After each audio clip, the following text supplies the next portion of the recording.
Hola queridos amigos de nuestro canal Integritas Fidei. No quería dejar pasar mucho tiempo, quería hacer este complemento del video que hice ayer y que quede unido, ¿no? Como eso, como complemento del video, que quede por eso, que sea bien reciente, ¿no? Este nuevo video. Entonces me había quedado en el último video hablando del Papa Pío XII y este tema de la corredención de la Santísima Virgen. Y entonces Pío XII dice en su encíclica Mystici Corporis, he puesto las referencias de estas citas en el apartado del canal de YouTube que se llama Publicaciones. Ahí he puesto las referencias y he puesto un link a esas publicaciones, ¿no? Para que puedan ir a ver las referencias ahí a la parte de publicaciones en el canal de YouTube. Y entonces dice en Mystici Corporis, el Papa Pío XII, ella, o sea, la María, fue la que siempre estrechísimamente unida a su Hijo, cual nueva Eva, lo ofreció en el Gólgota al Eterno Padre, junto con el sacrificio de sus derechos y de su amor materno, en favor de todos los hijos de Adán, manchados por la vergonzosa caída de éste. Y en este texto a remarcar viene en la idea de que la Virgen, en la pasión, porque se trata de eso, está estrechísimamente unida a su hijo, perdón. Y dice como nueva Eva. ¿Cuál nueva Eva? Eso también es muy importante. En algún otro video quizás lo desarrolle. La cuestión de María como nueva Eva, porque la corredención tiene mucho que ver con esa idea, con ese concepto que es muy antiguo en la Iglesia. Dice como nueva Eva, es decir, que hay un paralelismo antitético entre la Santísima Virgen y Eva. Es decir, que del mismo modo que Eva participó al pecado de Adán, participó en la medida que es obra de los dos ese pecado. Aunque Adán peca como la cabeza del género humano, Eva colabora sin embargo con él, de modo que es un pecado de los dos. La participación es muy estrecha. Bueno, se llama a la Santísima Virgen la nueva Eva. El paralelo muestra eso, quiere mostrar eso.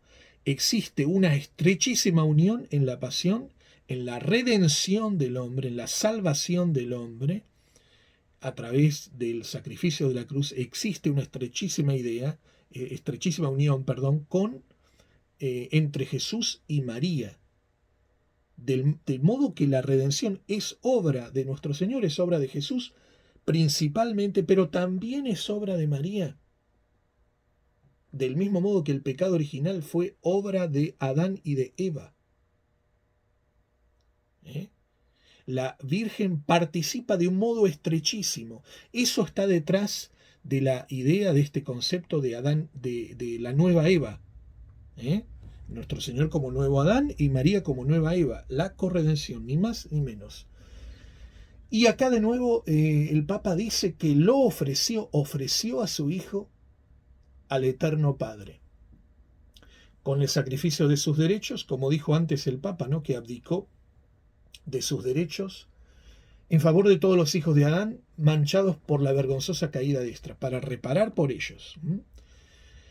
En un análisis detallado de este pasaje, continúa diciendo el teólogo, ¿no?, que estamos citando, o los teólogos que estamos citando, en un análisis detallado de este pasaje publicado en otro lugar, y atención, Pío XII es tanto lo que dice, son tantas las referencias a esta idea, a la corredención en sus escritos oficiales, que el teólogo puede citar un libro, uno de los varios que existen, que se llama Mary's Corredemption in the Teaching of Pius XII. La corredención de María en la enseñanza de Pío XII. Y ahí está la referencia también, después si quieren mirar en las publicaciones de YouTube, ¿no? Ahí está la referencia en las publicaciones de YouTube. Y entonces dice, en un análisis detallado de este pasaje que hemos publicado en otro lugar, nos hemos esforzado en demostrar que contiene una alusión directa a la corredención de Nuestra Señora, y dice el teólogo, dice en sentido propio, sensu propio, o sea que está, no es una comparación, realmente es una realidad. No vemos ninguna razón válida a favor de una interpretación más restringida. De nuevo, en su radiomensaje a los peregrinos reunidos en Fátima, manifestó el pontífice, dice. Acá hay otro, digamos, texto o discurso de Pío XII, este radiomensaje. Él, el Hijo de Dios, proyecta en su Madre Celestial la gloria, la majestad y el dominio de su realeza. Pues habiendo sido asociada al Rey de los Mártires en la inefable obra de la redención humana como madre y cooperadora, aquí de nuevo, María es reina. ¿Y por qué es reina? Porque es corredentora, ni más ni menos. Proyecta en su madre, el Hijo de Dios proyecta en su madre la gloria, la majestad y el dominio de su realeza. Pues habiendo sido asociado al Rey de los Mártires, la reina de los mártires fue asociada al Rey de los Mártires, porque están unidos en el sufrimiento, en la inefable obra de la redención humana como madre y cooperadora, o sea, es socia, es cooperadora, reina de los mártires, en la obra de la redención. Ella participa de la obra de la redención. Ella también redime participa de la obra de la redención. Y permanece para siempre asociada con él, dice el Papa nuevamente, con un casi ilimitado poder en la distribución de las gracias que fluyen de la redención. Casi ilimitado poder en la distribución de las gracias que fluyen de la redención. Y aquí me viene a la mente también lo que un comentario que hicimos en el video que hice ayer, que fue publicado hoy, ¿no? Un comentario que había hecho sobre que la Virgen tiene algo de infinito, en la medida en que está tan estrechamente relacionada con el Dios infinito. Y lo que quería decir con eso es que fíjense que dice que tiene un poder casi ilimitado en la distribución de las gracias que fluyen de la redención. Otra vez, son las gracias de la redención, ¿no? Pero tiene un poder casi limitado, dice el Papa. Entonces se le atribuye algo casi infinito, algo como infinito de alguna manera. Y fíjense, esto es lo que quería decir. También otro de los títulos que se le da a la Virgen, fíjense, por eso digo, esto que decía de si es simple criatura, tiene algo de infinito. En un punto no es simple criatura. Se le llama omnipotencia suplicante, y acá también se le aplica, como antes, algo casi infinito, algo como infinito, se le dice omnipotencia, todopoderoso, significa omnipotente, todopoderoso. Bueno, la Virgen es todopoderosa en sus súplicas, se dice, pero se le aplican cosas infinitas, se le aplica hasta la omnipotencia, se predica de ella en sus súplicas. Así que bueno, tiene ese poder, un poder casi limitado en la distribución de las gracias. Jesús es rey desde toda la eternidad por naturaleza y por derecho de conquista, por él y con él y subordinada a él. María es reina por gracia, por relación divina, por derecho de conquista y por singular elección. Miren el paralelo. Cristo es rey, María es reina también. Cristo es rey por derecho de conquista, la Virgen también es reina por derecho de conquista. ¿Por qué es reina por derecho de conquista? ¿Eh? ¿Por qué? Porque nos redimió, porque colaboró en la redención. Así como Cristo es rey por derecho de conquista, porque nos redimió. Y la Virgen también colabora con la redención y es por él, por Cristo, con él y subordinada a él que es reina. Pero es reina. Del mismo modo que es corredentora, con él, subordinada a él, por él. Pero lo es. Entonces dice, sí, como indica el Papa, dice el teólogo, la cooperación de María a la redención es la base o fundamento de su oficio en la aplicación de los frutos de la misma. Fíjense, la cooperación de María a la redención es el fundamento de la aplicación de los frutos de la misma. O sea, la Virgen distribuye las gracias porque cooperó en la redención. ¿Eh? Entonces, tal función no puede de ningún modo identificarse con su participación a la redención subjetiva. Perdón, no se trata solo de la redención subjetiva, no se trata solo de la aplicación de las gracias, como explicaba ayer. Redención objetiva es la obra en sí misma redentora. Redención subjetiva, la aplicación de las gracias de la redención. Bueno, la Virgen no participa solo en la redención subjetiva.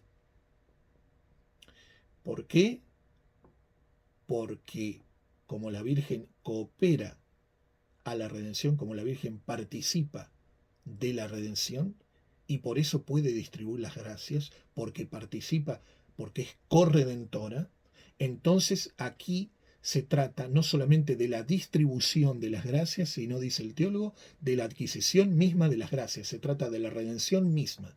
Nótese también que Nuestra Señora es reina por derecho de conquista, como señalé antes, yo hice señalar antes, que en la doctrina comúnmente aceptada significa que es nuestra reina porque es nuestra corredentora, como dije antes, en el sentido propio de la palabra, en el sentido propio de la palabra. Y otro texto que merece mención es el que se encuentra en la Constitución Apostólica Munificentissimus Deus, de 1950. Entre los argumentos más convincentes a favor de la Asunción dice, debemos recordar especialmente que desde el siglo II, la Virgen María fue designada por los santos padres como nueva Eva. Recordar lo que mencioné antes de la importancia de que se le atribuye este título a la Virgen, nueva Eva. ¿Eh? Entonces dice,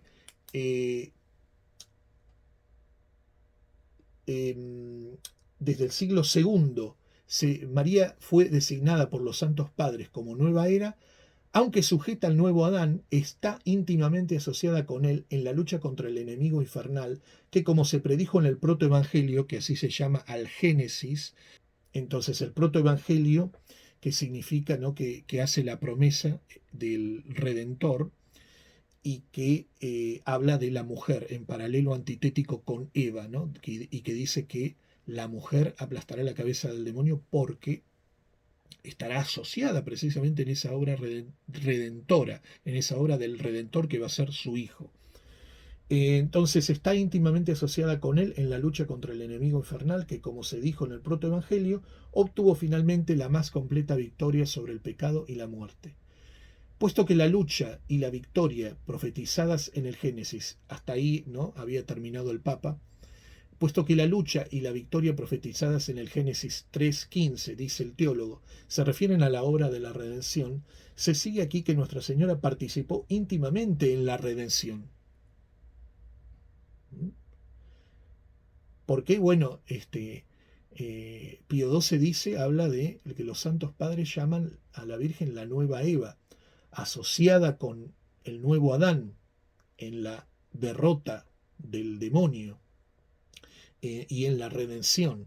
Entonces, la lucha y la victoria profetizadas ahí en el Génesis de ahí se sigue que Nuestra Señora participó íntimamente en la redención, porque está asociada.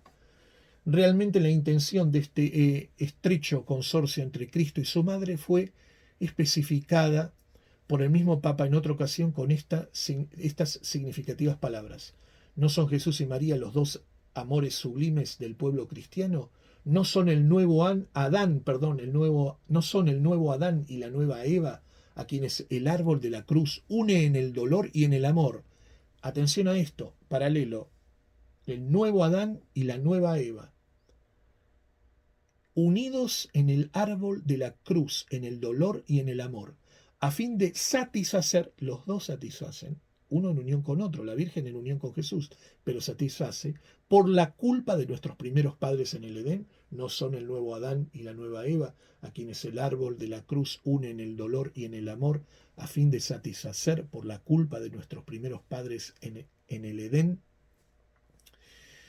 En algún otro momento podré hablar también un poco de este texto del Génesis, ¿no? De la profecía que encierra. Lo interesante de este texto también, bastante claro, bastante contundente, para atribuir ese título de corredentora a Nuestra Señora. A vista, dice el teólogo, de los testimonios pontificios citados, opinamos que la tesis de la corredención de María, tal como la entienden la mayoría de los teólogos, puede también pretender el apoyo del magisterio ordinario. Atención a esto, es magisterio, especialmente representado por los papas Benedicto XV y Pío XII. Benedicto XV y Pío XII. O sea, esto es magisterio de la Iglesia. No es la opinión de los papas, es magisterio. Y como tal, obliga. Y en realidad es magisterio ordinario universal, como dije antes. Sin duda los papas son muy conscientes del hecho de que sus palabras se interpretan por gran número de teólogos como a favor de la doctrina de la corredención de María sensu propio. O sea, realmente en sentido propio hablan de la corredención de María. No hay aquí metáforas. Están realmente hablando de eso, que redime con Cristo. Nada más ni nada menos. Hemos explicado, comentando estos textos, por qué. Esto estaba en el apartado corredención de María, corredención de Nuestra Señora, perdón, y dentro de un punto sobre el magisterio ordinario sobre la corredención de María, en este libro de Mariología, donde está dirigido por el teólogo Juniper V. Carroll. Y ahí donde dije, en el tema de las publicaciones van a tener todas las referencias. Para terminar este video, este complemento del video anterior, dije antes que quizás más adelante haga algunos otros videos sobre este tema. Si alguno quería que me refiriera, hay muchas noticias, ¿no?, en estos momentos que son importantes sobre la Iglesia y sobre el mundo, ¿no? Siempre pongo el link de mi perfil de Facebook, pueden ir a ver el material que comparto en Facebook, donde más o menos está actualizado y pongo noticias, publico noticias o comparto noticias importantes, etc.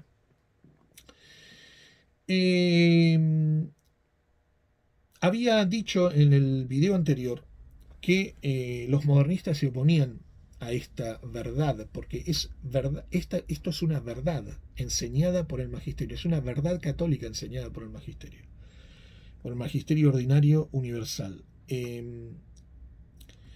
Y como tal es cierta, esta verdad es al menos cierta, tiene esa calificación teológica, al menos es cierta. Es esa la calificación teológica que por lo menos tiene esta enseñanza, que al menos es cierta. Así lo dicen los teólogos. Pero bueno, decía que los modernistas contestaban esto. Y precisamente en su momento sacerdotes que se suponía que eran conservadores, pero no tanto, por lo menos no lo parece, porque defendiendo a Bergoglio, que había atacado la corredención, ustedes creo que se acuerdan, o podrán verlo en internet fácilmente, que se refirió, eso fue no mucho tiempo antes de su muerte, se había referido a la corredención y la había tratado de tontería, así directamente, ¿no? Bueno, sacerdotes tratando de defender a Bergoglio hablaban de los tradicionalistas que eran mariólatras. Ustedes fíjense, ¿no? Entonces digo para que uno enmarque quiénes eran los enemigos o quiénes siguen siendo los enemigos de esta doctrina, ¿verdad? Otra cosa es la cuestión de el pedir la definición dogmática, cosa que era lógico antes del concilio, o por lo menos era lógico durante el pontificado o hasta la muerte de Pío XII, pero dejó de ser lógico en los tiempos que vivimos, conciliares, desde el concilio para acá, ¿no? Y un poquito antes también, por lo que sabemos acerca de la sede vacante, ¿no? Pero bueno, pero los enemigos de esta doctrina, pues, son los modernistas, de hecho. Como les dije antes, este es otro punto, esta verdad era enseñada por los papas del mismo modo que era enseñada por los teólogos tradicionales ortodoxos. ¿eh? La diferencia o lo diferente, donde había opiniones diferentes, es en cómo explicaban unos teólogos u otros la corredención. Por ejemplo, respecto de la cuestión del mérito, si era un tipo de mérito u otro. Había este tipo de diferencias, pero la cuestión de la corredención era claro que había corredención. Después, explicar cómo era otra cosa. Pero esto de que haya diferencias en la explicación o que sea difícil de explicar, no es nada particular, nada extraño en la iglesia, en la exposición de las verdades católicas, porque muchas verdades católicas son de compleja explicación, hay que hacer distinciones, hay que hacer y muchas cosas, ¿no? dentro de la teología católica tienen su complicación. Eh, Explicar la Inmaculada Concepción antes del dogma había diferentes posturas, diferentes explicaciones. Tiene una complejidad. La Trinidad, no sé. Hay una complejidad. Eso no significa nada contra la veracidad, ¿no? de esta doctrina o que sea dudosa, ¿no? Y otra cosa es otra objeción que podría levantarse. Por eso digo, puede ser que en otro momento me vuelva a referir a esto. Es alguno puede decir, pero ¿cómo puede ser que Nuestra Señora sea corredentora, que también redima con Cristo, cuando Nuestra Señora necesita ser redimida? Nuestra Señora también fue redimida. Bueno, la explicación de esto, cómo es que alguien puede ser, cómo es que ella puede ser corredentora y necesitar ser redimida. La redención se obra por el sacrificio de la cruz de nuestro Señor, ¿verdad? Bueno, es que a la Santísima Virgen se le aplicaron, según la explicación de la Iglesia, de los teólogos, se le aplicaron anticipadamente los méritos ganados por nuestro Señor en el sacrificio de la cruz. Se le aplicaron anticipadamente a la Santísima Virgen. La Santísima Virgen tiene plenitud de gracia por su maternidad divina, ella no tiene pecado, y es inmaculada desde la concepción, no tiene pecado original, en previsión de los méritos de la pasión de Cristo. O sea, se le aplican anticipadamente. Por tanto, Por tanto, Nuestra Señora es redimida anticipadamente. Los frutos de la redención se le aplican anticipadamente. Por tanto, como ella es inmaculada desde la concepción y tiene la plenitud de gracia y es madre de Dios, en unión con su Hijo también puede redimir. No, ya estaba redimida en el momento del sacrificio de la cruz, porque fue redimida anticipadamente por el mismo sacrificio. Y entonces puede redimir también. Entonces ahí está la explicación, sin perjuicio de que esto se desarrolle un poco más, ¿no? Para terminar, también otra cosa a señalar es que Dios, la voluntad divina, pudo disponer que nuestro Señor Jesucristo se hiciera hombre y redimiera por todos los hombres, y perfectamente pudo disponer que se le asociara la Santísima Virgen como corredentora. Perfectamente la voluntad divina podía disponerlo. Y esa fue su disposición. Porque para eso le dio ciertas gracias a Nuestra Señora, y vemos, por la revelación lo sabemos, cómo fue que Nuestra Señora participa en la redención. Por tanto, es claro que la voluntad divina lo quiso. Y no somos nadie para oponernos a esa voluntad divina. Entonces, para entender mejor este punto. Bueno, termino diciendo para finalizar, ¿no?, este complemento de mi video anterior, pues que tengan un bendecido mes de octubre, bajo la protección de Nuestra Señora del Rosario, Nuestra Señora del Rosario, que vamos a celebrar el 7 de octubre, Nuestra Señora del Rosario, que es también la Virgen de los Misterios Dolorosos, la Virgen de los Dolores, que celebramos en septiembre, la Virgen Corredentora, Nuestra Señora Corredentora. También vamos a celebrar mañana la fiesta de los Santos Ángeles, el mes también está dedicado a los Santos Ángeles, y sin olvidar, por supuesto, a Santa Teresita. Santa Teresita, este mes, el 3 de octubre, celebramos su fiesta. Entonces, que ustedes sean bendecidos y protegidos por Nuestra Señora del Rosario, por Nuestra Señora Corredentora, por los Santos Ángeles y por Santa Teresita del Niño Jesús. Hasta el próximo video, si Dios quiere.